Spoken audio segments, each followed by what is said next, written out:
they're animal based. It's usually around the whole national culture or some historic things as well. But I like some of them. Obviously, I like lions and eagles. So straight away, the Morocco, they're called the Atlas Lions. It's named after the Atlas Mountains, which symbolizes royalty and strength. With some of these countries, you can kind of gauge and understand why some of the animals would have been their chosen one. Obviously, England doesn't have lions. If it was to change, what would you say would be a good animal to represent England? Oh, that's a good question, you know. I don't think you should be allowed to choose an animal that ain't in your country. Zoos don't count. Yeah, zoos don't count. So if you were to pick an animal, I think like for England, I think dogs, something with a dog. Like the British bulldog. Yeah, or something like that. Yeah. Because then with the dog, you've got that power, but you've also got man's best friend. Yeah. Kind of thing. Behind the scenes, from beyond the sidelines. It's a really good ball. It's Shabalala.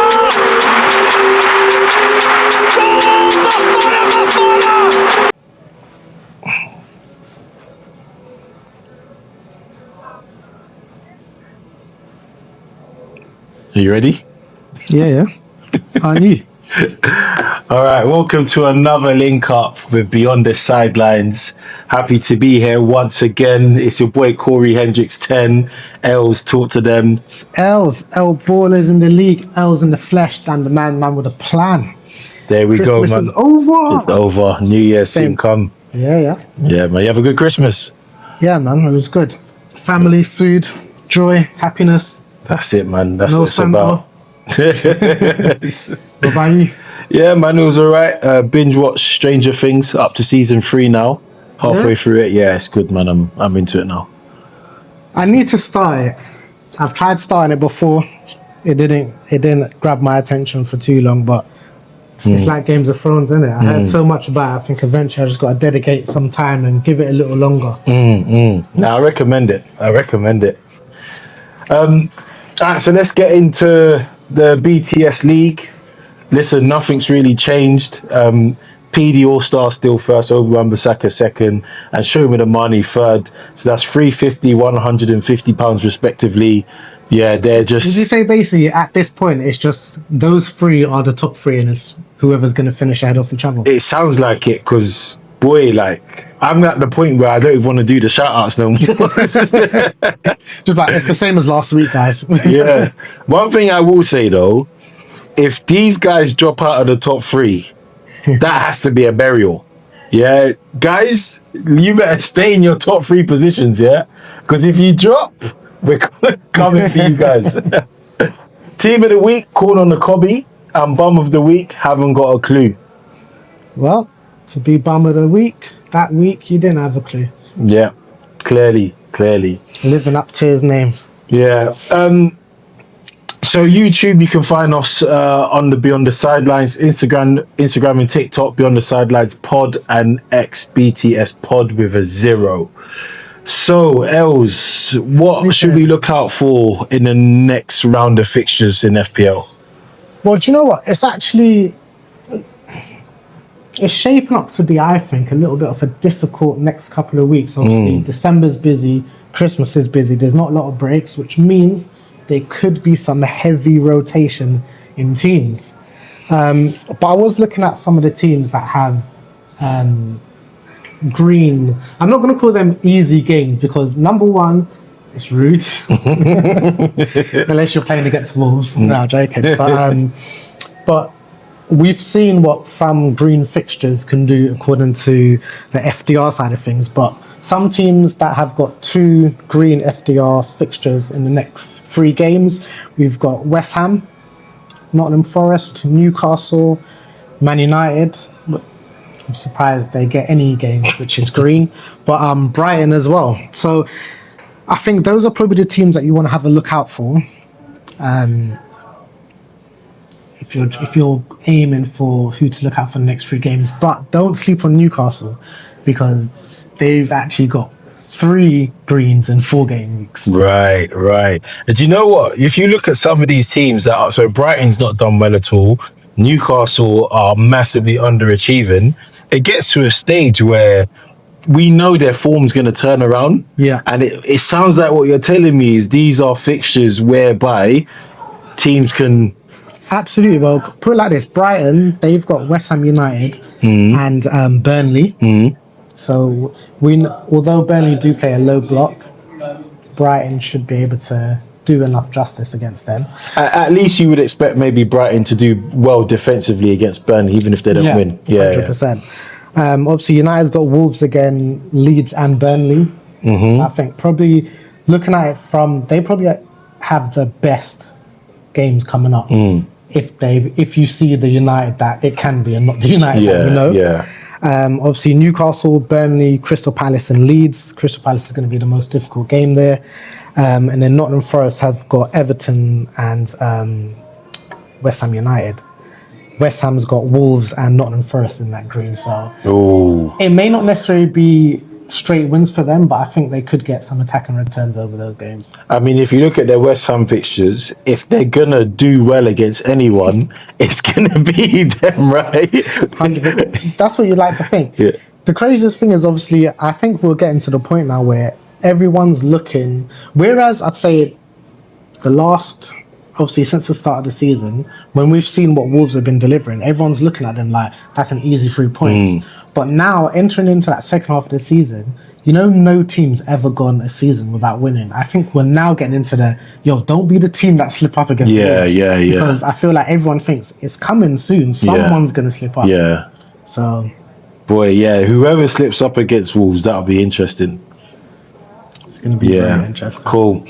So looking at things to look out for as well, Arsenal's, there's a lot of FPL managers that rely on Arsenal for defensive points. Obviously, best defensive record, although it's been very shaky since Gabriel's been out. He's back in the team now. So currently they've got Timber, White, Calafiori and Mosquera out. Now, with 2 right backs out, and we don't know, actually. I've not seen Arteta's update on Calafiori and Timber. They got injured during the warm-up game against Brighton. Sorry, warm-up game, the warm-up. Yeah. But Rice played right back. Now, I think Rice in a 6 or fullback, I think there's defensive points opportunities there. Because he just gets involved in tackles. He's great at intercepting as well. I think he's on set pieces. So... Well, Rice is definitely a good pick, full stop. Purely, even just number 1 for the set pieces. But yeah, if you're telling me DEFCON wise, he's hitting up there as well, and he grabs clean sheets, that helps, and getting assists and a goal or 2. Rice is definitely going to be a pick to keep an eye on. Yeah. Gabriel, Saliba and Raya, though, that trio is back now. I think any fullback works well with them 3, to be honest. So, are you going to put Gabriel on your team, or are you going to wait a bit? Well, I had Gabriel, and to be honest with you, I back Raya, as I think he's probably been my goalkeeper the entire season. So, if I'm going to keep on backing him, why would I not back a defender with him? Yeah. And I'd love to have Gabriel back in my team once he's fit and ready. But Villa looks like a set piece goal, doesn't it? It's going to be hard. I'm gonna take a page out of Albie's book and be like, but what game for Arsenal doesn't look like a set piece goal? Yeah, true. But yeah, I'm all for it. If I've got Rice in my team, who do have my eyes on, then I'll love a set piece goal. Keep at it for me. Yeah, that's gonna make my free hit a bit easier for this final game week. Have you got any more chips, by the way? Yes, I've got bench boost. Obviously, it's going to be a boost. I'm a little bit annoyed because I did actually previously plan to have played it last game week, but Christmas period and the timeline caught up to me quicker than I expected it to. But yeah, bench boost list. A lot of people ate from Dubravka on their bench, man, with 11 points. I had Dubravka on my bench, didn't eat from him at all. Oh God. Did you have him? Yeah. So on my bench this week, although Const's going to come in currently, I've got 20 points on my bench, and Dubravka's part given 11 of that, and I did bench boost the week before, man. And how much did you get on that? Nothing. Not enough anyway. So that's painful, man. So you're looking at a free hit for game week 19. What sort of players have caught your eye so far? Boy, I can't lie, Rice and Gabriel. I like what City's doing, so I probably would have Donnarumma. I see Everton and Forest. Now, Everton, Burnley, you shouted out Tarkowski. If I done free hit, I actually would have put him in because I just didn't see Burnley scoring. Yeah. Again, Everton, I think, only conceded 3 in the last 5. So what Moyes is doing, Moyes is saying we haven't got Ndiaye, Grealish, my strikers don't know how to score. Let's not concede. Yeah. So I'm really feeling Tarkowski for the free hit. And who else was there as well? I already got Verts in my team. Yeah, I was going to say, you're looking at any Liverpool players, obviously they're coming up against Leeds. Yeah, so I got Verts and Ekitike. Verts isn't a guarantee because Leeds aren't easy, I don't think. But Cunha and Dorgu, I like the look of. And Dorgu against Wolves, more so, you might get some defensive returns. You're lucky, get attacking. So the wing back, if Amarin plays the 5 at the back, because he changed it, didn't he? But because last game he did the whole 4-2-3-1, which was and you won, which was a joy to see. I felt like, I don't know, maybe he hacked into my Football Manager and was like, let me just see what this guy's doing, because that's the exact formation that I play. So what does a 4-2-3-1 look like for United? For you? As in player-wise, obviously De Ligt and Euro in the back. And then I'd probably be going Dalot and Dorgu. For the 2, I think... Assume fully everyone's fit at the AFCON, Thinking Casemiro and... Do you know what?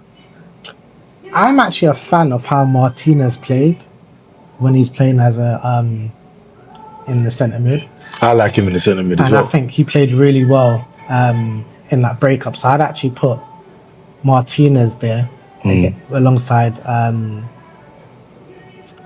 I'm going to say it. I'm going to do Martinez and Manu.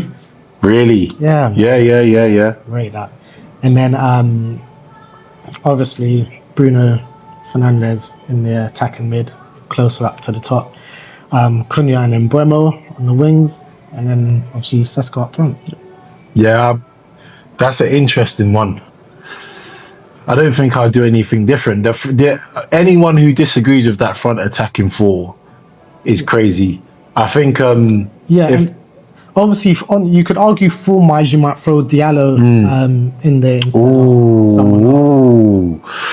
But that's the good thing about Cunha and Mbeumo, because technically they can play on both wings. Yeah. So whilst Ahmed is usually only on the right, so if you needed form-wise, if you needed to throw him up there or tiredness and then throw one of the other ones on the left, you've got that option. Yeah, true. Yeah. All right, cool. So you asked me about injuries, and we were talking about who is accountable for club injuries, obviously inspired by Arsenal, but this conversation applies to any club, right? Yeah. Who is it for you? For me, I think it's got to be the physios. Number 1 for me. Managers second, and the players third.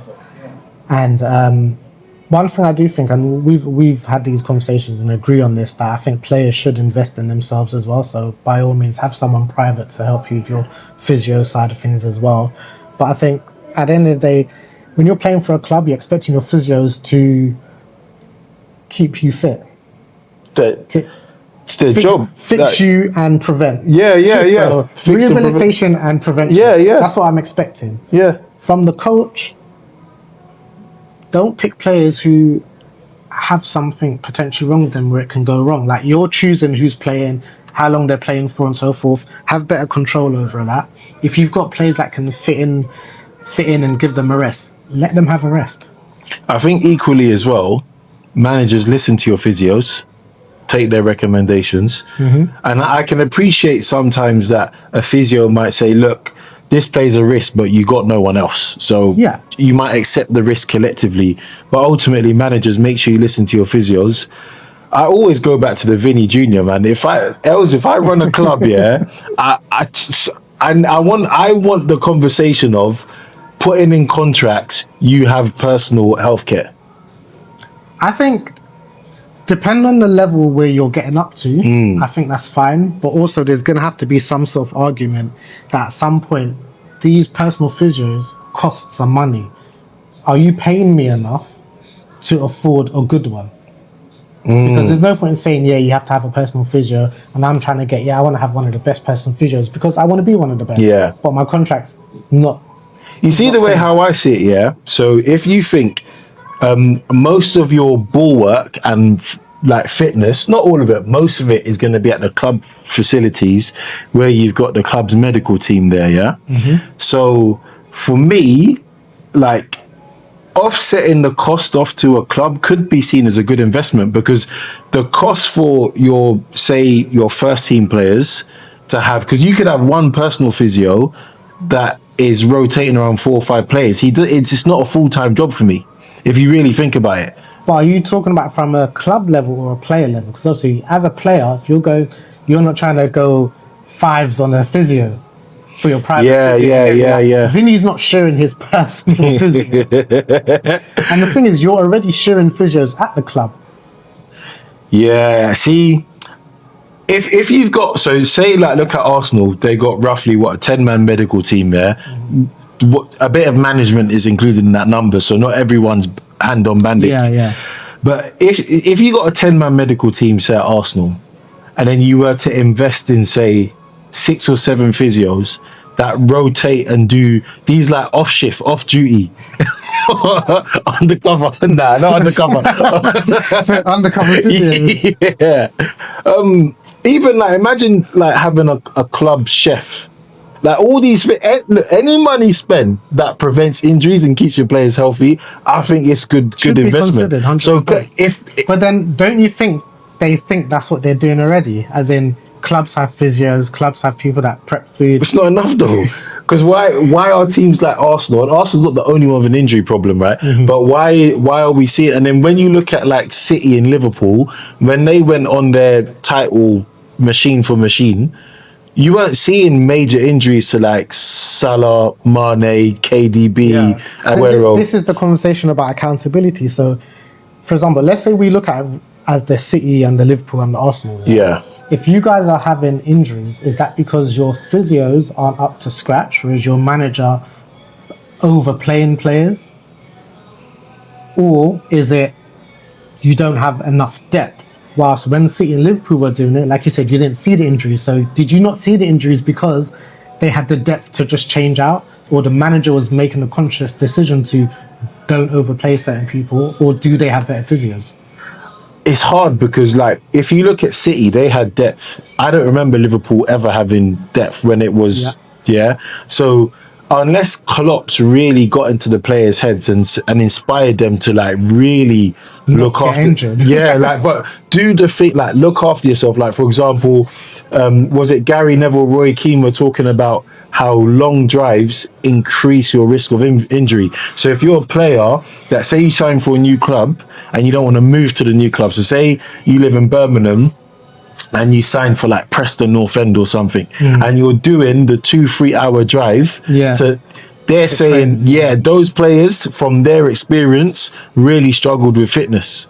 So it's like, unless Klopp got into the players' heads and said, right, do all these things to prevent injury, that's the only thing that makes sense. Because, but I think for me, especially when you're looking at the differences between the injury list, when you look at the Arsenal, Liverpool and City. Arsenal, who have depth, by the way. Exactly, and that's what pushes me to think it's either down to the physios, not maybe you need a switch around or some fresh eyes coming in as your physios, or Arteta's overplaying the players. A bit of that as well. I mean, we have seen it with certain games.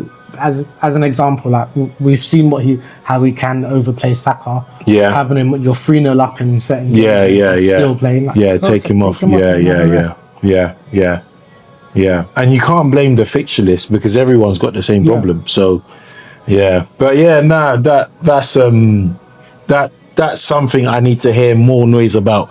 as a football fan. Like, my set piece coach is in the technical area ahead of Arteta. Where's the physios, bros?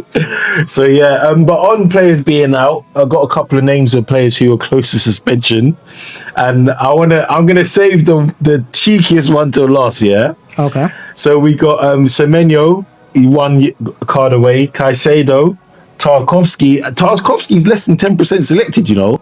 That's but he's expensive, 5.5, isn't it? Yeah. But it's still interesting because he's really good for DEFCON. And very good. Everton, from time to time, does get a lot of clean sheets. Yeah. Reynildo from Sunderland. But the most audacious one on there is a goalkeeper. He plays for Man City. Donnarumma is close to being suspended. Wait. The interesting thing for me is this is what I'm thinking about in my head. So inside your penalty box, if you're doing foul and to get a yellow card, you're giving away penalties. I don't even remember how many penalties. Me too, bro. City, so he's doing fouls outside of his box. And do you know what's crazy? Yeah, it's like 4 yellow cards, and you know with keepers, it's typically you got away with it or it's a red. It's true, because even that, if you're coming outside of your box to get a yellow card and you're not getting sent off, which means you're running further forward than your defenders. Do you know, I need to see how he's getting these yellow cards. Now, do you know what though, to be fair, not that City's a time-wasting team, but time-wasting's a bookable offence. Taking your shirt off... I mean, yeah.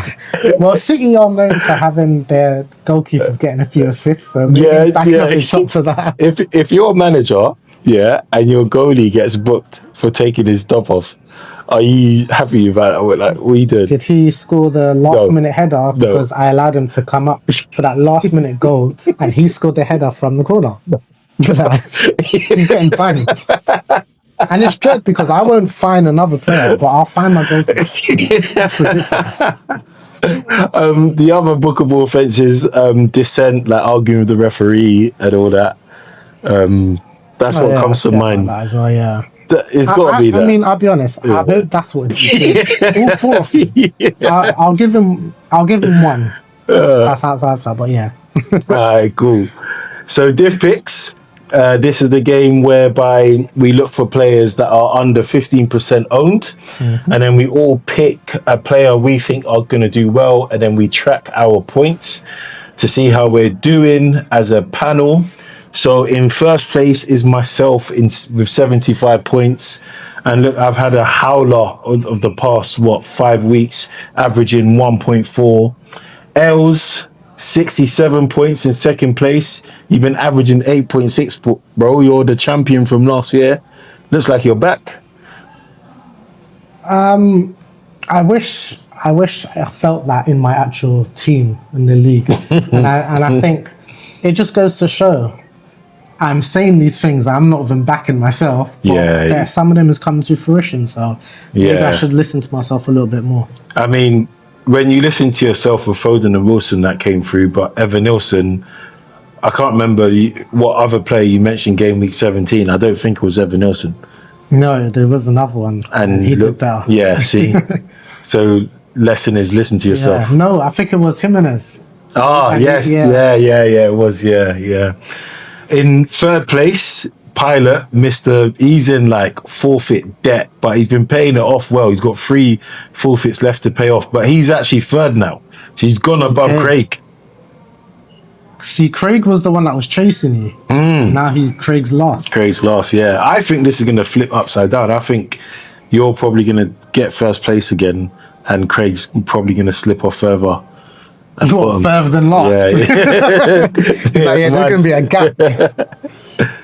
The thing is, I mean, sometimes when you're looking at that differential person for a team week that's lower than 15% earned, sometimes it's difficult depending on the fixtures, and then you kind of just got to go for the clean sheet to make it a bit easier. Yeah. But I think someone we should shout out, and this is actually someone who surprisingly no one has picked up on, or no one has risked bringing him in, is DCL.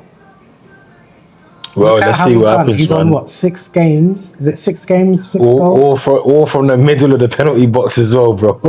He's active. A lot. I think it was David that said a lot of people owe him an apology. Yeah. 8 goals in the league now, I think it is. He's top 4 or something. Yeah, see, that's World Cup. crazy. Hey, but look, Tuchel's got options. Yeah. I mean, you can't knock a man if it doesn't even matter if Leeds lose so much games. If he's still contributing, he potentially could be a shout. Yeah. He's not starting over Kane, so. No, he's not. No, Kane's just got that. Yeah, that magic, man. So players then. I went for Dorgu. Well, actually, no. Let's do an order of who got first pick. So Pilot got 10 points last week with Wirtz. He's going for Wirtz in game week 19 and 20. Loyalty, man. Yeah. He believes in flow. That's it. And he's got Wirtz in his team, so he's backing himself. Yeah. You came second. So what are you doing for next 2 weeks? Next 2 weeks, I'm gonna go for Cunha returning back to his ex-club for that game. Obviously, with Bruno Fernandes out and Bremer and Diallo out, it's going to be Cunha or Mount. I think that's going to do something. Hopefully, he's involved, and obviously, not to, you know how it is, how it can be when you're going back to your old club. Hopefully, they give him a warm welcome and he gives them a harsh reality check. Man, I was hoping Trossard would do that. I put him in my team against Brighton, but that didn't work for me. No, but he's been with you lot for ages. Yeah, true. It's not fresh now. Yeah, it's not fresh. Yeah. And then for the week commencing after that, has been, I'm going to put Bowen in for it. Obviously, they've got some. They're playing against Wolves. I'm hoping that he bounced back. He's been a bit quiet over the last few game weeks. Bear in mind, West Ham haven't been the greatest this season, but they also have had a little bit kind of difficult fixtures. And similar to how when I mentioned Raul Jimenez, and I was like, I feel like something's coming for him with the little bit of a run that he's got coming up. I'm hoping that the same happens with Bowen as well. Yeah, like you said, there's teams to watch out. If you're not gonna do well against them, you're not gonna do well against no one. So, so Craig went for. Well, we got a tiebreaker. Should we call him? Can you call him and be the judge? Because we got to tie-break this. Well, have you both chosen the same? So we both got 2 points. We need to figure out who does forfeit, and we both chose the same diff pick as well. So Craig went for Dorgu and Ruben Diaz against Chelsea. Since a game coming on.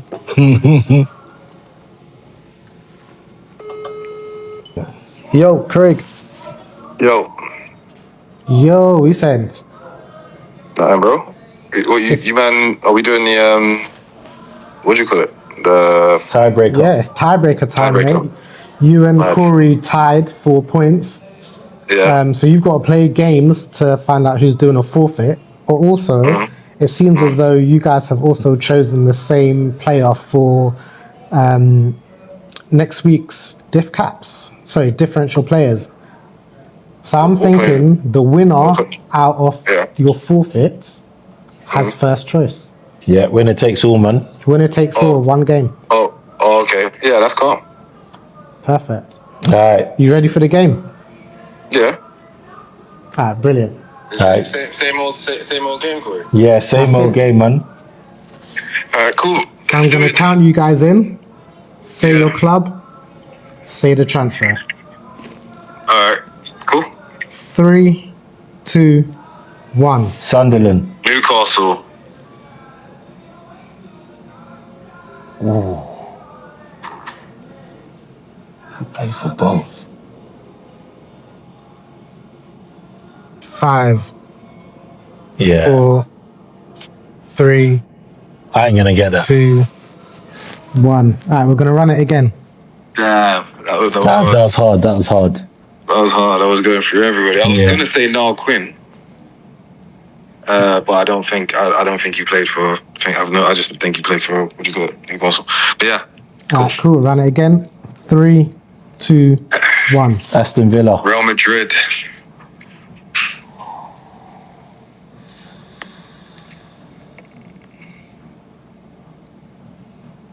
5, I'm gonna get that one.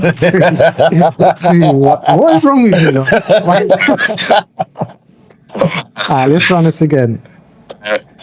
3, 2, 1. Valencia. Oh my days. What is wrong with you? Lot?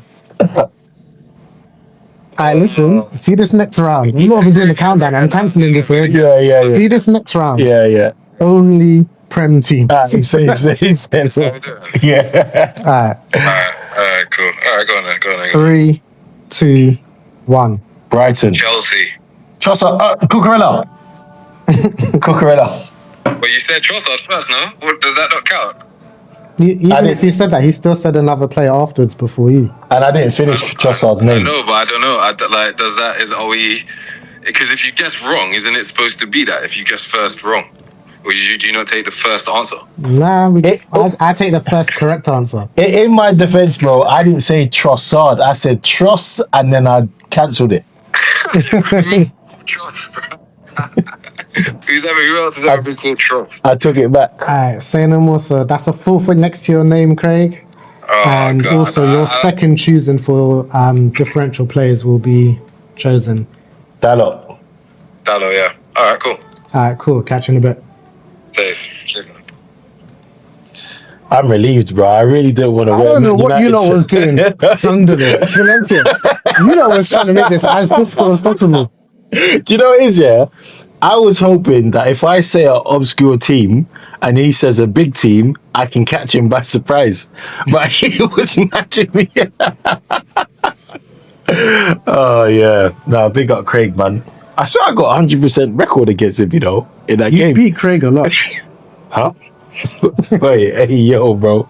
Hey, I don't beat Craig a lot. I don't beat Craig. I don't beat no one.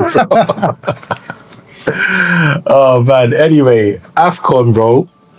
How you finding it? Listen, my thing at the moment is I've been looking for, like you get roundups. So like for the Premier League, you got the Gary Neville podcast. When you got the Euros, you might have, again, different celebrities doing. I've struggled to find real pundit analysis on the AFCON. I know Channel 4 is playing it. Mm-hmm. So they might have like after each game, they might talk about it. But in terms of content, do you know, the last thing I listened to something called France 24 to get like a good 30 minutes of football punditry analysis. And maybe I'm looking in the wrong places. I don't know, but... Are you watching the games? No. Why not? I'll probably, to be fair, with major tournaments, even World Cup, I struggle with, like, I don't watch all the group games. Yeah. I normally watch, like, the knockout rounds, innit? So, normally, that's my habit. Okay, fair enough. The timing's not great for AFCON, though. No, It's never great, though, is it? But with a lot of national football. But to be honest, I haven't looked for one either. But I hope they should be. Someone should be doing a roundup. Where's the AFCON match of the day?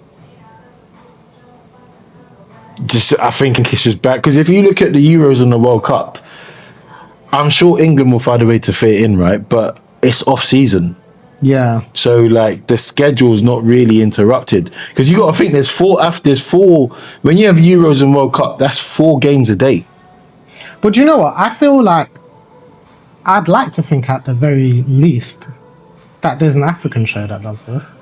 What, in Africa? Yeah. Yeah, there has to be. So maybe we're just not tapped into that side of things, but then also on a global sense, because the players performing at AFCON are playing at some of the biggest clubs in the world, it would be nice to have the rest of the world doing a little review. Like when the World Cup's going on or any other national cup is going on, everyone's kind of reporting on it. You can kind of go most not places. quite though. So like if don't you think so? No, so if you look at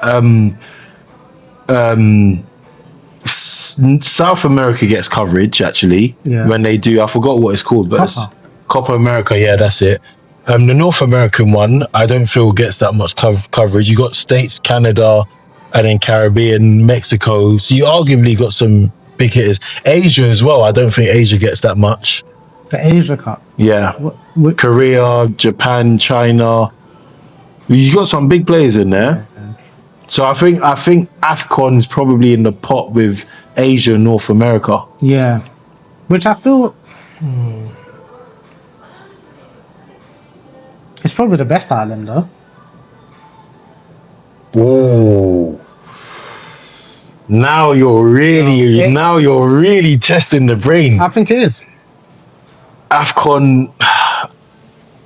It would Well, I mean, you got more teams than saying the North American Gold Cup Yeah. or whatever it's called. You've got more teams. You've got more high-profile players as well. Yeah, because really North America, it's States, Mexico, and Canada, really, isn't it? Yeah. Yeah, it's a- big. It's and a- definitely bigger. Yeah, and a few gems coming from the Caribbean that Yeah. made it big. But yeah, AFCON's the best out of the three. And actually, when I think about it, if you were to put some of the like top two best teams in those other continents, if you were to put them in AFCON, I don't see them walking it. 100%. I don't think any of them would walk it. I think some teams in Europe, some of the big teams in Europe would struggle as well. Not because of playability, but just because of how tournament football works. Yeah, yeah. So yeah, fair.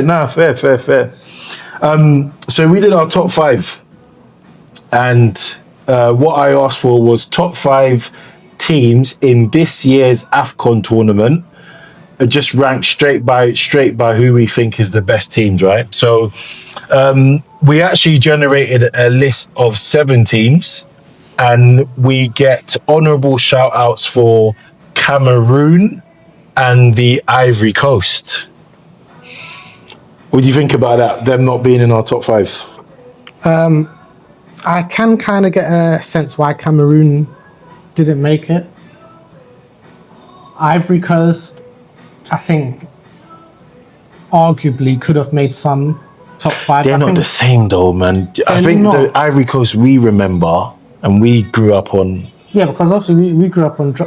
Once you say Drogba's name, it's enough. You didn't even say Toure and Javinho and. That's what I'm saying. I don't think they are as up there as they have been. Yeah. But I still think you could argue they might have scraped someone's top 5. Yeah. It wouldn't have been a howler to put him in, I don't think. Yeah. So then, one thing I would have loved to check about Ivory Coast is when I looked at one of their lineups, I didn't see Pepe. And also, Simon Adringa. Is he from Ivory Coast? Because I'm seeing he's at Sunderland at the moment. I need to know this. Sorry, this is gonna burn me. Yeah, he is. He didn't get called up. Simon Adringa didn't get called up. Who would you have taken over from there?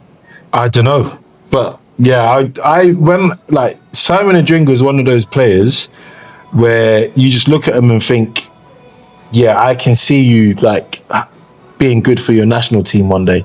Man, look, this ain't the Simon Adringa show, but I just thought I'd mention that. Sorry, the other player, was Minter. Didn't catch that. Could you try that? Shut up, I'll be Siri. honest. That surprised me because he's not having a terrible season. He's not. He's one of them players for Brighton where, unless his team, so Gambia, are Gambia not in it? I mean, it's possible they didn't qualify, right? No, wait, they didn't. They didn't? Yeah. Okay, cool. That would probably explain why they didn't make it. Yeah. So, yeah, but it just goes to show, like you said, the diversity that we have in the Premier League and in Europe from African teams. 100%. Yeah. So, in fifth place, we've got Algeria. Okay. Mahrez, Nouri. Mahrez scored 2 the other day. And Algeria haven't conceded a goal. I mean, I know it's just 2 games, but they haven't conceded as yet. That helps in tournament football. Absolutely. I think that's a decent shout. I'll be honest, they didn't make my top 5, but I think they're one of the teams that could have been floating around 6 and 7. Okay. 4th place, Morocco. They were like the underdog favourites. Yes. Of in the last World Cup, and there's something special about that team, man. The thing what I like about Morocco is the kind of balance of their team. They've almost got like at least one decent player in every position. Whilst I know with some other teams, they're quite more either attack heavy or midfield heavy. They've kind of got a decent balance. They got the best right back in the world, who didn't play in their last game. Yeah. There's Mazraoui who played right back. So they got depth as well. Hakimi on the bench is gold. Yeah. You could play him right wing as well, you know. I feel like at international, you don't need to be right back. Yeah, because the thing is, Hakimi's attributes as well, with certain teams, you could get away with him being on the wings, doing a little bit of dribbling, passing, and crossing the ball in. Yeah, He'd probably be a decent winger for a couple of games. There used to be some fullbacks back in the football manager. Remember back in the old school day, and they were basically wingers at fullback. He reminds me of them. They were wingers that could tackle. Yeah. And if you played attacking wing football, that's all you needed. So yeah, shout out Morocco. Now we got a joint second, and I'm not happy about this. Senegal's joint second, and Egypt. Salah and Marmoush, Ndiaye, Sasa, Gay, Mendy, Mane, if I didn't say Mane. I can see why Egypt will be up there. I mean, I can see it. But for me, I think Senegal would beat them for me. it'll be close. Yeah. It'll be close. Do you know what? I think when you get to like the better AFCON teams, there's something about AFCON know-how. Yeah. If you know what I mean. Because like, if you look at Egypt, so I saw somewhere Cameroon most successful team, but I saw somewhere else Egypt's won it 7 times. And Egypt, they done a treble. They done an AFCON treble. Yeah. I mean, they've just got know-how. I didn't know they done that. Yeah, they've got know-how. And the know-how in tournaments changes certain games. And you know, the beautiful thing about football sometimes is you could have like part-time players or maybe players in not so glamorous leagues holding it up at international level against your big guns. Yeah. The other thing I was going to say, go on, sorry. I was going to say, like, look at Senegal, for example. Like, 2-3 of their main players are playing in the Saudi leagues. Yeah. So. Yeah, that's true. One thing that I don't know if this is a lesson from the FIFA World Cup is the gap between the non-European club teams and European club teams, I think, has gone smaller. If you look at the FIFA World Cup club, we expected the big teams to turn over the likes of River Plate, Boca Juniors, Flamengo and Fluminense and all these. Yeah. And it just didn't quite work out like that. Yeah, I think the end result was still what everyone expected. Yeah, as a European team. Yeah, 2 European teams playing against each other. But I think the leading up to it, some of those other teams did give a good game. Which is like quite. I've never deeped it like that in regards to the levels being closer. Yeah, I can see that Club World Cup is actually a good example of where maybe it is getting shorter. and so maybe when you've got the likes of Egypt who haven't got as many players in high-profile teams or leagues, maybe the AFCON know-how and also the gap getting smaller might explain ingredients for a bit of success there. No, I can hear that. Yeah. Now in first place, and I'm so perplexed by this, and guess who's the biggest contributor for this? Of course it's Craig. For Craig. Of course it's Craig. Craig put Nigeria first. Yeah. I don't think Nigeria is the best team. I'm sorry. He must have been voting on vibes or something. But I don't think Nigeria is the best team. I think on paper they have the best attack, hands down. Hands down. Wouldn't even question it. For the rest of the team, though, and I think the rest of the team is what lacks it for me. Why they never made it first. I think they might have been second or third for me. Like the gap in quality between their attack and defense is really big. And when I look at Senegal, I see a more complete 11, more balanced. Yeah, it's definitely more balanced. And this is the thing. If you're going to go out with that attack and turn teams over, all right, cool. But the reality of it is, well, so far, they're not turning teams. They're winning, don't get me wrong. 2 games, 2 wins. But they're not turning over teams enough. That makes me think if you come up against a team that's got a decent enough midfield and attack, whereas though you may be able to score against them pretty easily, they could turn it over on you. Yeah. Because your defense and your midfield is nowhere near as strong as some other teams. Yeah. Now, this obviously isn't to say, we're not saying Nigeria's a bad team. They made all of our top fives. 100%. And they scored quite well, obviously, because they came first. Yeah. But I'm sorry. I imagine, obviously I haven't seen everyone's top five, but I imagine they was in everyone's top three. Easily confirmed. Pilot, yes. Me, no. You, yes. And Craig, yes. I don't have an agenda against Nigeria. Did you have Nigeria fourth? Yeah. Okay. I had Senegal, Morocco, Egypt, then Nigeria. Okay. Yeah. Yeah, I can see that. So yeah, anyway, Nigeria, well done for getting the recognition.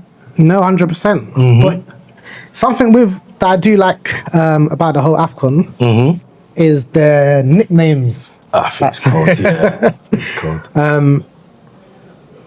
Do you know, does the World Cup have nicknames for their national teams? England's the Three Lions. Yeah. That's the only one I know of. I wonder if they do have it and we've just never deeped it, but it comes to life more with AFCON. No, because Spain is France. I mean, aren't France les bleus? Les bleus. Do you know what? I'm gonna have to look into that. Obviously, World Cup's next year. Yeah. But so obviously a lot of the nicknames, they're animal based. It's usually around the whole national culture or some historic things as well. But I like some of them.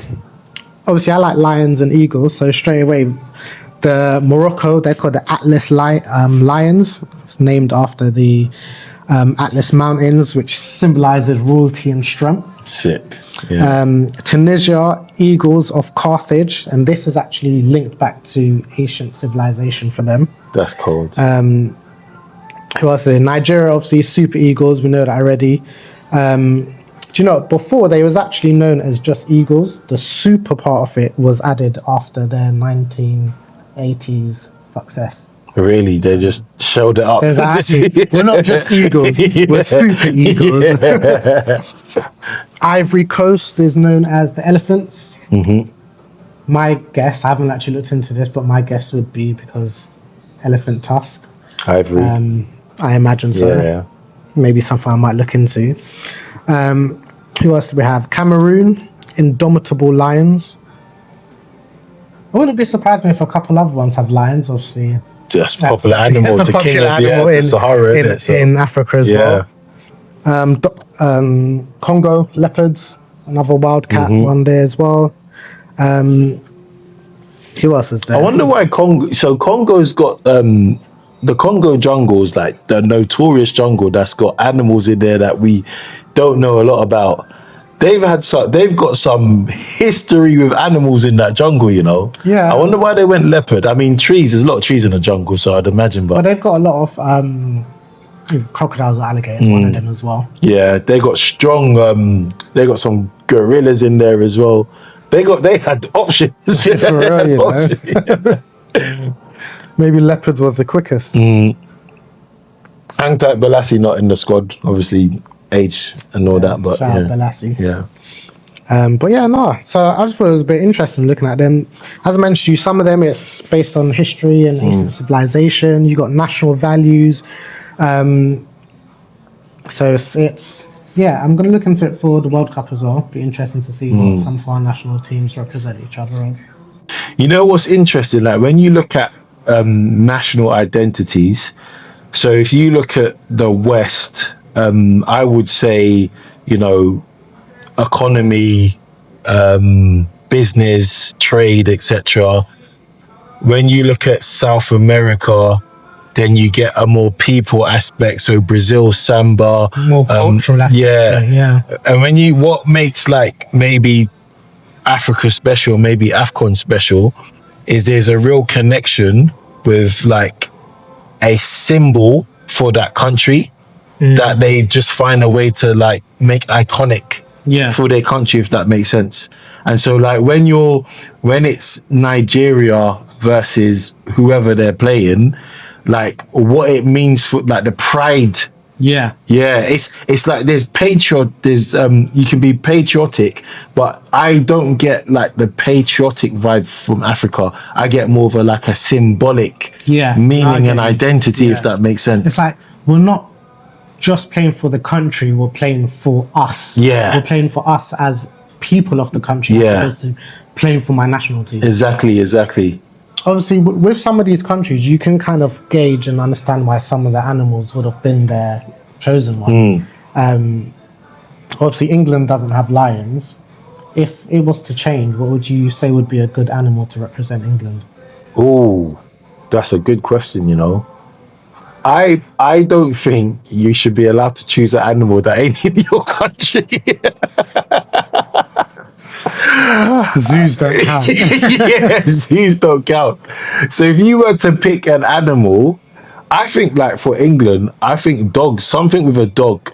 Like the British bulldog. Yeah, or something like that. Yeah. Because then with the dog, you've got that power, but you've also got man's best friend. Yeah. Kind of thing. Yeah. No, that's I mean, for banter, I was going to say pigeon. For banter. I don't mind it as well. You didn't see me go with a dog, did you? No, I didn't. Well, as soon as you said it, the Yeah. is actually a nice fit. Yeah.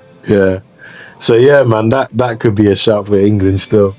So just a bit of current affairs with AFCON. So the CAF president announced that AFCON will go to a 4-year tournament rather than the current 2-year format. But what they want to do is they want to introduce, or they will be introducing, an African Nations League, similar to obviously the Europe League. Yeah. And there is a whole thing about revenue. So in the press conference, I think a journalist asked him, the name begins with an M, I can't remember what it's called now. But a journalist asked him, how is that going to impact revenue? Because obviously AFCON generates revenue. But the view from the president was that the African Nations League will generate the replacement revenue of having a more infrequent AFCON tournament. So that'll be interesting. Yeah, I get it in the sense of, I think revenue-wise, I don't expect it to make a difference because you're still holding a tournament of the African national teams every 2 years. It's just one's the AFCON and another one's the Nations League. So I still think it would be looked into, and they'll still get revenue. What he did say though is they're looking at making it regional, which I didn't agree with. So like you'll have South African nation leagues, West, Central.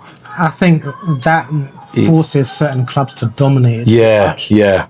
Not enough competition. Yeah. The West one will be hard because you've got Nigeria, Ivory Coast, and Cameroon's close by West as well, Senegal, etc.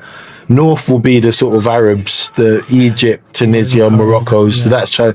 But then when you get to East and South Africa, I'm not as convinced. Like South Africa's got a good team, don't get me wrong, but I don't see. Being as competitive. I think it just needs to be run as a normal. Well, as a continent, yeah. So, question for you: do you think more international games is better for African football? I think absolutely. It puts them out more often. I mean, again, I appreciate AFCONs every two years, but with it going to every 4 years, it's almost symbolized as like an African World Cup, which is going to be pretty big. And obviously, you've got the National League to carry on that, keep the momentum going whilst you're waiting for the African. I'm going to call it the African World Cup now because it's every 4 years. So I think it definitely is good for African football. It paints them in another way to win an African Cup. It's not just the one and the one and only. So I think that would be good. See, I think it's good because if you look at Europe, we hate international games. And the reason why we see them as an inconvenience is because if you look at club level, I think the average club exceeds the average national team in ability. Yeah. So with as football fans, you enjoy more competitive games at club level than watching England versus Azerbaijan or do you know what I mean, Macedonia, etc. But with AFCON, it's the other way around. My view is that the national teams in Africa are better than the club teams on In average. Africa. Yeah. Well, yeah, definitely. So probably and that's because when you get to the highest bits of football, it's not in Africa. yeah, they're in Europe or some. But the players Saudi. get to come back. Yeah. And play as a national level, so their national teams is hands down going to be better than their league ones. Yeah. So if you can, I think they should look to capitalize on the fact that the international games in Africa should be more competitive and should be more appealing. Therefore, maybe have more of it to raise the profile. Yeah, 100%. That would be my view. What doesn't help is climate, obviously, because in Europe, the biggest league in the world, summer is downtime. Yeah. Whereas for them, for Africa, it's our winter, innit? Yeah. So It doesn't help, but look, there's Yeah. ways around it where money's to be made, as we Yeah, know. man. FIFA and football is good at that. they're gonna find a way. So yeah, man, AFCON. Good luck to all the teams out there. Hopefully, no players gets injured, and yeah, Hopefully. may this year give us a really entertaining run into a final. Talking about this year and finals, this is probably going to be our last episode for 2025. Oh yeah, 2025, it's been an interesting year, I think, to say the least. We've had quite a bit of hot topics that's been popping up throughout. What's been some of your favourites? Not Boy. necessarily favourites, because it kind of puts a positive yeah, spin yeah, on it. yeah. But what's one of your memorable, or a few of your memorable 2025 memories? What? So like, what? Positive, negative, memorable, or Yeah, just anything? either or. I think it's been a terrible year for war. Like, I mean, there's been wars going on for quite a few years, but I feel like some wars really got worse before they stopped. So there's again just continuation of bloodshed. It's been terrible for the economy in the West, certainly in England. And we know, I think I understand partly why that is. You do? Partly why. What- I think we're feeling the effects of a mismanaged and black hole COVID. When I say black hole in the funds. Yeah. And I'm yet to hear, I'm very neutral and central, I'm yet to hear a convincing argument as to why Brexit has benefited this country still. I think we're still suffering from it, to be honest. Whether it's a but- right or wrong thing to do is a different conversation, but the impacts I think is negative. So I think that's been immigration, Brexit, the whole flags, the Reform Party. Those have all been pretty big topics in 2025, and we've seen the effects of them.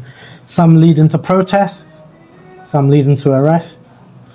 some leading to Pilot getting 2 million views on TikTok for a drone. Some leading to that as well. Shout out Pilot and droning. Yeah. But yeah, we've had some heated debates. Not we have, but the country has had some heated debates over immigration, asylum policies, and channel crossings. Obviously, sometimes we've expressed our views on that, but that's definitely something to wrap up the year with. Economy, your favourite girl, Rachel Reeves. Yeah, that was a controversial budget, you know. I'm so central. I see both sides of the argument. And it's like, I hear the side that says Labour's really struggling to get investment in the country. How are we going to grow without investment? But I also hear the side that says, look, we need to raise money because of what we've inherited. And ultimately, you know, some of the things put in place is a way to do it. No, I hear that. I think my issue, and it's a long-lasting issue that probably comes every time we have a parliament change, is people are just inheriting shockingly bad things from the last party, and it just happens again and again and again.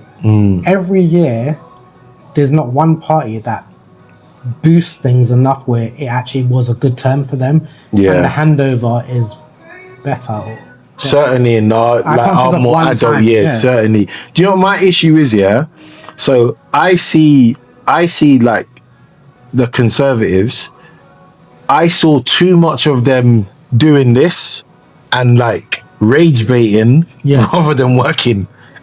Do you know what I mean? Yeah. Do you know what? Watching politics is almost like watching a drama show. Literally. Which is a disgusting idea to think of. Yeah. But it exactly is it. I remember certain times tuning in just to hear what someone's going to say because it's going to make me laugh or angry. It's like I'm not watching politics because I'm like, yeah, this is really good for. Let me know what's going on with our country. It's like, let me hear what foolishness you lot are going to say. It actually is banter, you know. Yeah. It legit is banter. I'm with you on that. And this is something that only just recently I really start to laugh at. You know, when you see all the politicians in the House of the Parliament, and when someone says something, they're all standing like, hey, Prime Minister question time or something like that. When I just hear everyone in the background, do you know what it reminds us? You know, in school when there's a fight and you've just got everyone on one side going, oh yeah, and the other side saying, oh yeah. That's what it reminds me. I'm thinking, you lot are grown adults. You're making me think I'm watching children. It's ridiculous. It's so pathetic. It's so bad. Yeah, it's come to a joke. Like we're seeing more chat than we are actions, and like just and then just a bunch of yes people behind you. Yeah. Here. It's so tribal. Yeah. It's so tribal. It's been a sad year as well. We've had a number of deaths, obviously. Bloody hell. Just humans in general. You obviously have your loved ones, so rest in peace to any of your loved ones. Rest in peace, man. We've had some celebrity ones, obviously kickstarting it off with football. Rest in peace, Jota. R.I.P. Jota. That was a sad. I remember the group chat that day. Yeah. The way that unfolded, like, was it you? I think it was you who started it. No, mine. Or David. Yeah. Dave, one of you two heard it at work. Yeah. And then everyone's scrambling. Yeah, looking for anything on social media to confirm it. And then like we saw something on X, but it wasn't like from an official source. Yeah. And then I think it was Daily Mail or Sky News. Sky was to be honest, even when Daily Mail say things, I don't follow it. Yeah. See, when Sky Sports done it, I said, that was like, oh shit, yeah. So that's sad, man. That was sad. And look, like, as much as we banter each other as fans, Liverpool, that's one thing I'd always like hold a drink up to you guys and say, yeah, R.I.P. Jota, that's a loss for football. Left foot, right foot, head, like talented attacking forward. Yeah. It wasn't, the thing with Jota is there's some players you just feel sad because loss of life, but when they were alive, you weren't rating them as football. But that's the thing. Jota was one of those players that you did rate. Especially in the Premier League as well. He had an impact in games. Other teams may have loved or hated him, but I feel like he was one of those players that everyone respected and knew that playing against him isn't going to be easy. No. And even for FPL, Jota was always a good shout. Listen, man, when he was a midfielder and they was playing it forward and he was getting those points, man. Yeah, man. R.I.P. Jota. Yeah. Was there any other, should we say, celebrity deaths that stuck out to you? There was a few, like, I don't know if 2025 was a bad year or if that's normal, but we've never really looked back at it. Do you know what I mean? Yeah. It'll be good one day to just look through 24, 23. But when, like, some of the 25 ones that come to mind, George Foreman, for example, Ricky Hatton, two boxing characters there. That was a shock. Gene Hackman. Who's that again? Oh my God, I've forgotten what he was in. Because when I saw his face and I was like, no, you know what he was in, man. Is that Lex Luthor? Yeah, Superman. Bro, I don't even think I heard about that one. No, I don't think I did still. I don't remember that. I mean, obviously, one that I did hear about, Charlie Kirk. I mean, the conspiracies coming out of that. You know me, I'm not a conspiracy theorist. You know me. But what I'm hearing about things not adding up, I'm not rejecting. I can't lie to you. Yeah, I saw one recently via... he's like an ex-sniper elite. Yeah. And obviously, you know how they're saying that the guy weren't trained or whatever. He's like, yo, I haven't met many snipers that are better than me. and I wouldn't have made that shot. That's crazy. That's crazy. I heard one doctor talking about how he was doing a lot against the COVID vaccine and like really influencing American politicians against. So it sounded like he had a bit of trouble with the pharmaceutical lawyers and. The thing is, we are seeing it more and more, and obviously this ain't to put the conspiracy hat on at all, but we are seeing more and more that when individuals get to a point of influencing the masses, we tend to see things happen. Yeah. And whether it's going down the path of we're seeing death, or we're seeing vanishing, or we're seeing cancelling, we tend to see something happen. And yeah. And you know what? I'll With leave it at social that. media, just one more thing on that, because you said something that triggered something in my mind. So as you were talking, JFK came to mind. And I can't help but think if JFK dies today, that in the exact same way, with just how social media and technology is, Yeah. I'm not saying we know who the killer is, but I think more people are talking about it and in a different way than it was back then. Yeah. Do you know, just because we're on one as well, have you watched Dave Chappelle's latest? No, I saw a clip though. Watch it. What was the clip I saw? It was something funny where he called something out. I can't remember what it was, but yeah, I'll watch it. Yeah, there's a number of different things in him. So obviously, this is going to be a spoiler for you. Go on. I don't mind. One of the things he mentions on the note of conspiracies is obviously he brings up Nipsey Hussle, Yeah. and he said one of the Dr. Sebi, No.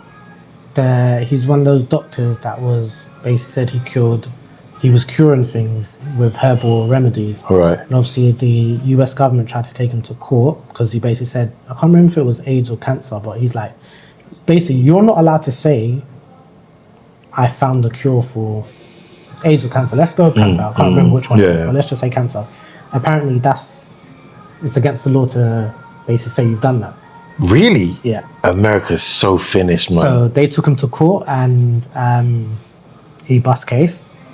And apparently Nipsey was working on a documentary about Dr. Sebi and his findings and so No forth. way. And rest in peace, Nipsey Hussle. That is crazy. Listen, else, if you want to tell me there's been an organized hit in America, I'm not arguing with you no more. I used to argue with you in conspiracies, innit? I used to argue with this guy, I'll be honest, I'm not a conspiracy theorist. I'm a logical thinker in the sense of understanding power moves. Yeah. So when I see certain things and I can understand the power moves there. And you know what? You're right, because it's not even conspiracy is you have no information available, you have a hypothesis and you got but what we're seeing is we're seeing 1 + 1 but not 2. Yeah. So we're adding the 2. Yeah, and we're just telling you, they're telling you, yo, it's 1 + 1, but we ain't telling you what 2 is. Yeah. The analogy I use is 2 people in a room, one's dead, one's alive, one's got a gun in his hands and blood. You didn't see him shoot, but there's a gun and there's blood and a dead man. Yeah. And there's no result. Yeah. Like, so what? Did he do it? We don't know. We just don't know. We don't know. And that's what it is. He could have killed himself, and then as he's falling through the gun and he caught it, and we just don't know. But it's crazy. It's crazy. And yeah.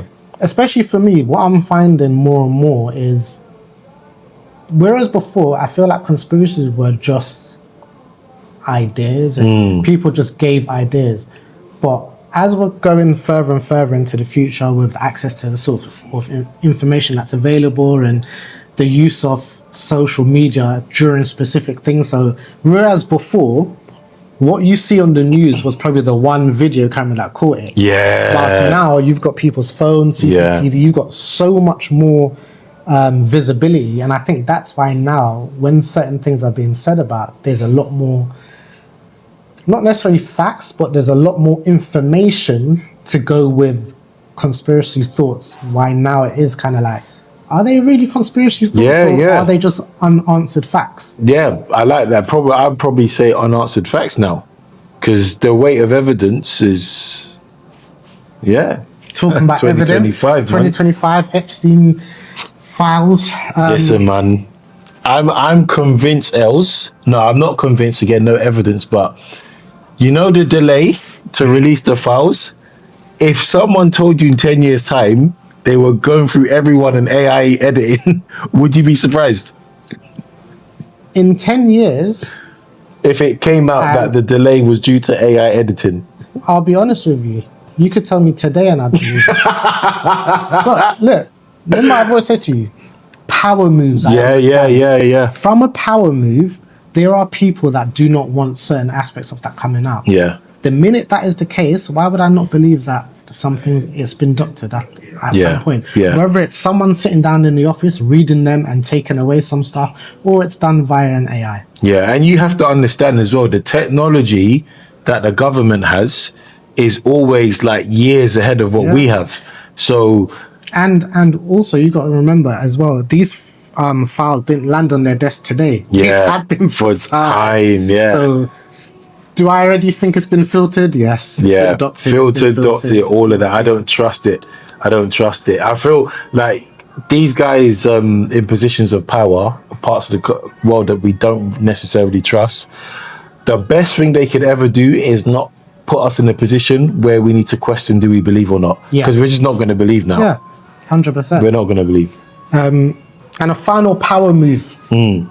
Netflix bought Warner Bros.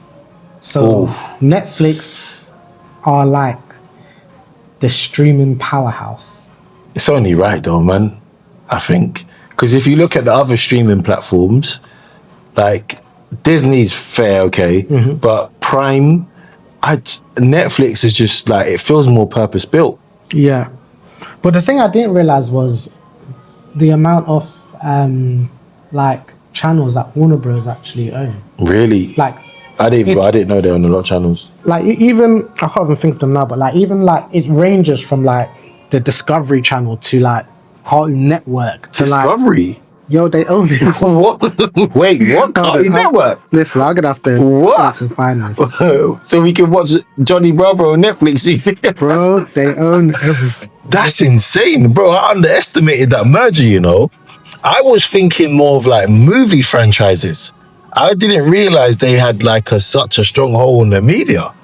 Bro, so Warner Bros. Owned, I'll say owned because now it's obviously Netflix, but HBO, CNN, TNT, Discovery Channel, Food Network, Animal Planet, Cartoon Network. That's insane. So all that is a serious acquisition. It's Netflix, you know what? Netflix are really going for broadcasting TV, aren't they? They're really trying to take over that market, man. Yeah, I mean, what else do you have next? Live TV. Yeah. That's it. Yeah, and they've already done AJ and they're already doing live sports. Yeah. So what are they going to take next? Like Sky? Because when you're a business, ultimately, you aim to be the best in that market, don't you? And what they're seeing is the trend of people moving away from, you know, mainstream TV. Go down streaming. Yeah. So, wow. I guess the next thing for Netflix to buy is probably Meta. YouTube, innit? Buy a social media. Or YouTube from Google or something, whatever. Or social media, yeah. But that's mad. And I think it was like 82 bill, something crazy. And I thought Netflix was struggling, but I guess they had a way to fund. Yeah, that's insane, man. But yeah. Diddy, man. Missed that one. Oh yeah, talking about Netflix.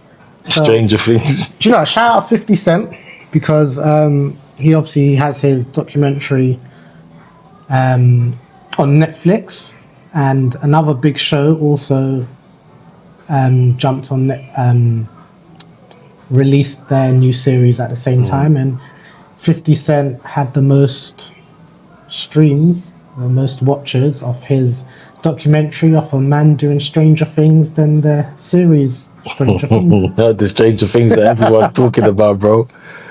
Two different Stranger Things. But yeah, I'm assuming you've watched the Diddy documentary. Parts of it. It's one of those things I need to sit down and watch. Do you know what's held me back? I followed the case so much, like Yeah. but I still need to watch it. Have you seen it? Yeah, I've seen it, and obviously knowing obviously you and your interest, I'd say watch it because it opens up your eyes into different viewpoints from people that didn't come up in the case.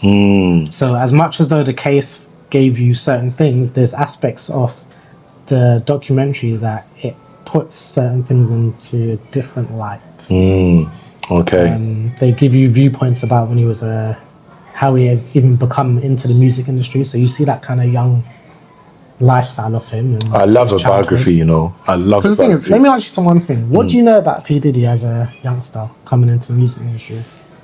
I'll be honest, my knowledge of Diddy in music starts from Biggie. Yeah, see. And I think that would be a lot of people, isn't it? And that's the thing. It was the same for me. I didn't really know nothing about him, but this actually paints a picture of what his childhood and leading up to when he even started working with Biggie, which was Wow. an eye-opener to me. Yeah. But Okay, quick question that, because I've heard obviously commentators talking about his upbringing, his mum, how she treated him.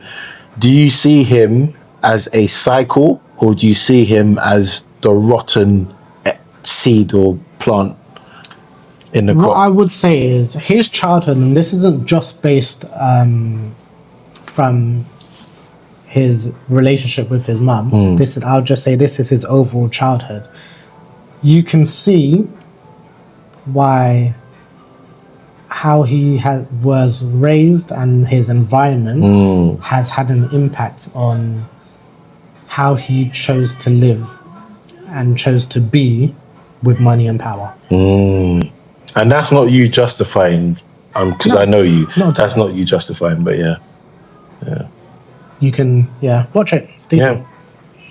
And obviously, Stranger Things, I don't know Stranger Things. I've watched 1-2 episodes and it hasn't caught on. Obviously, I know you're watching it. Question, is this the finale? Is this a finale season? That's why it's spoken about so much? I don't know. I think people just waited a long time for it. Okay. So, yeah, I don't know. I'll find out. But I'm not a Stranger Things fan, but I'm enjoying what I've been watching. And where are you now on Stranger Things? Season 3, halfway through it. So, yeah, How I don't many want to seasons spoil is there? it. 5 seasons. Are you gonna give it a go? Eventually. Yeah, But yeah. you're talking to the guy that watched Games of Thrones like 8 years after. So did I, though. Don't worry. Yeah, I was late. I'll give it a go at some point in my life. Yeah. we get the benefit of binging it rather than having to wait. So That's it. yeah.